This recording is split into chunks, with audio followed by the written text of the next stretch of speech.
उत्तराखंड के पहाड़ी इलाकों में बसे एक छोटे से गांव कंदरिया में एक अजीब डर का माहौल था।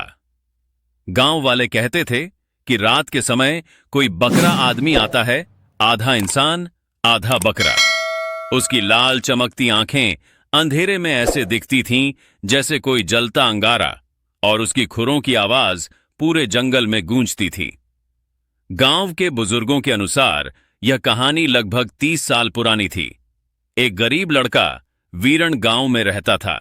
वह बहुत नेक दिल था, लेकिन गांव के कुछ दबंग लोग ठाकुर रणबीर, जोगीराम और हरीश उस पर झूठा आरोप लगाकर उसे चोर कहकर गांव से निकाल देते हैं। वीरण की मां उस अपमान को सह नहीं पाई और उसी रात मर गई। वीरण जंगल की ओर चला गया और फिर कभी किसी ने उसे नहीं देखा। कहते हैं कि उस रात उसने जंगल के पुराने मंदिर में जाकर देवी से बदला मांगा, लेकिन उसे इंसाफ नहीं मिला तो बस श्राप। उसने अपनी जान लेने की कोशिश की, पर मंदिर की घंटी बजते ही बिजली कड़की और वीरण का शरीर किसी जानवर की तरह बदलने लगा। उसकी आंखें लाल हो गईं, हाथों की जगह खुर उग आए और चेहरा बकरे जैसा हो गया। वह अब इंसान नहीं रहा, वह गोटमैन बन गया। हर अमावस्या की रात जब चांद नहीं निकलता, वह गांव लौटता है, लेकिन वह हर किसी को नहीं मारता, सिर्फ उन लोगों को जो गलत काम करते हैं। गांव वालों ने कई बार देखा कि जो लोग किसी का शोषण करते थे या चोरी, हत्या जैसे पाप करते थे, सुबह उनकी लाशें खेतों में पड़ी मिलती थीं। लाशों पर गहरे नाखूनों के निशान होते और जमीन पर बकरे के खुरों के निशान। एक रात शहर से आए 3 युवक, राकेश, मोहित और समीर, इस कहानी की सच्चाई जानने के लिए जंगल गए। उन्होंने कैमरा लगाया, टॉर्च ली और मंदिर तक पहुंचे। हवा में सड़ांध थी और दूर से किसी जानवर के चिल्लाने की आवाज आ रही थी।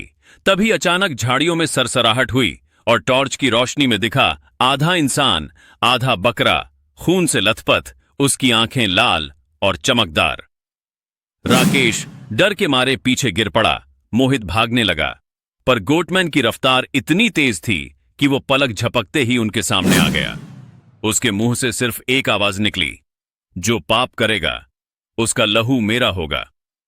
अगली सुबह गांव वालों को जंगल के पास 3 कैमरे मिले, लेकिन उनमें सिर्फ कुछ सेकंड की वीडियो थी। उसमें गोटमैन सीधा कैमरे की तरफ देख रहा था और मुस्कुरा रहा था। उसके बाद वीडियो काली हो जाती है। आज भी कंदरिया गांव में रात होने पर कोई जंगल की तरफ नहीं जाता। लोग अपने दरवाजे बंद कर लेते हैं और बच्चों को सिखाया जाता है, सही रास्ते पर चलो वरना गोटमैन तुम्हें ढूंढ लेगा। और जब कभी दूर पहाड़ियों में बकरे की में जैसी आवाज सुनाई देती है तो गांव के लोग कांप उठते हैं, क्योंकि उन्हें पता है गोटमैन फिर जाग गया है। दोस्तों, ऐसे ही सच्ची और डरावनी कहानी देखने के लिए हमारे YouTube चैनल को सब्सक्राइब और शेयर जरूर करें। फिर मिलते हैं अगले वीडियो में। धन्यवाद।